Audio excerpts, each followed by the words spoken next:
Welcome back. I'm Thomas Smith with the Great Adventure team, and this is our series, How to Share the Joy of the Gospel. In our last session, we looked at the principle of peace, and I shared with you my first experience here in the Cathedral of the Madeleine in Salt Lake City, Utah.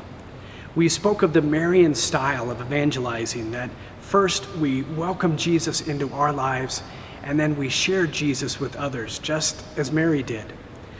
In this session, I want to discuss with you the two key characteristics of a missionary disciple of Jesus Christ. They are love and joy. Let's begin with love. In fact, it's a great place to begin because it's how everything began. The eternal love shared between the Father, the Son, and the Holy Spirit is what brought creation into existence. It was this love which kept Jesus on the cross to save us. And it's this love which purifies us and prepares us to spend eternity with God.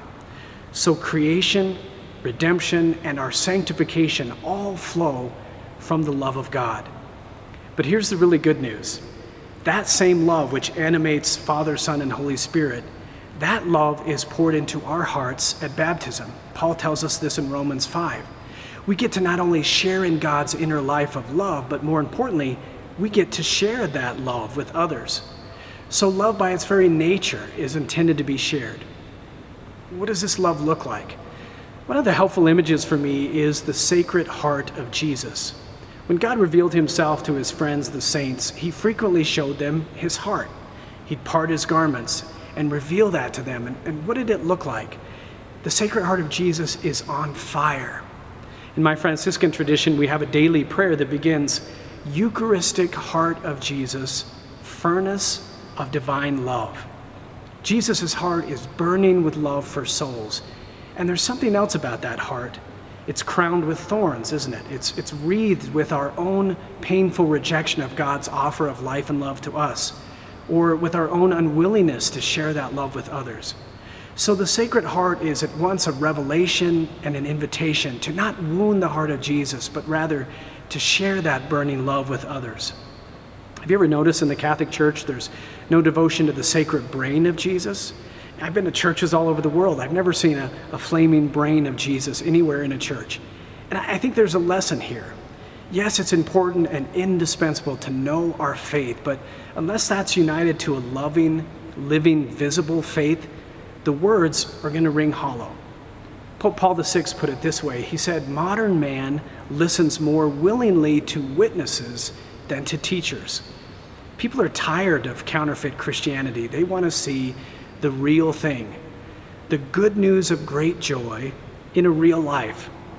And they can see that when we love with abandon, when we make of our lives a gift, a full, free, faithful, and fruitful gift of love to another. We should regularly then have a heart checkup and make sure that our motivations for sharing our faith is always the love of God. Our goal is not to win arguments, but to win souls, not to make points, but to make disciples. The second key characteristic of a missionary disciple is joy. It's the first fruit of this love. In fact, I define joy as the inner delight of knowing that we are loved by God. If you've ever witnessed that kind of joy in a Christian, you know how contagious it is. You want to be around joyful Christians, and you want to discover the source of that joy. I love how Blessed Mother Teresa of Calcutta put it. Using a fishing analogy, she said, joy is the net of love through which we catch souls.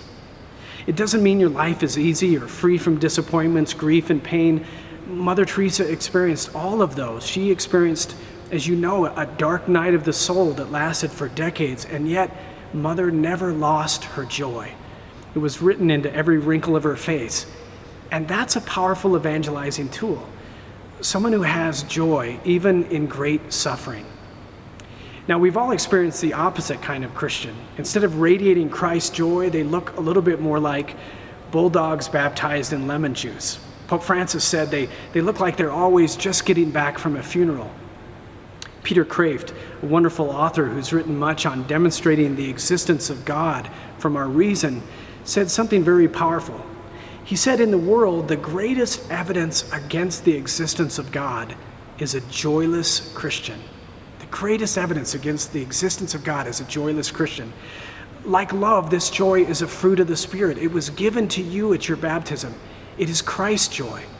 So pray for the grace to manifest that joy to those around you, that gift within you, the inner delight of knowing that you are loved by God. So to sum up, we possess the peace of Christ. In fact, the Prince of Peace, present and living in the Eucharist. Possessed by that peace, motivated and strengthened by love, and animated by joy, we are now well equipped to be the missionary disciples that the church is calling us to be. In our next session, we'll look at some very practical ways we can share that peace, that love, that joy with others, as we continue our series, How to Share the Gospel of Joy. I'll see you next time.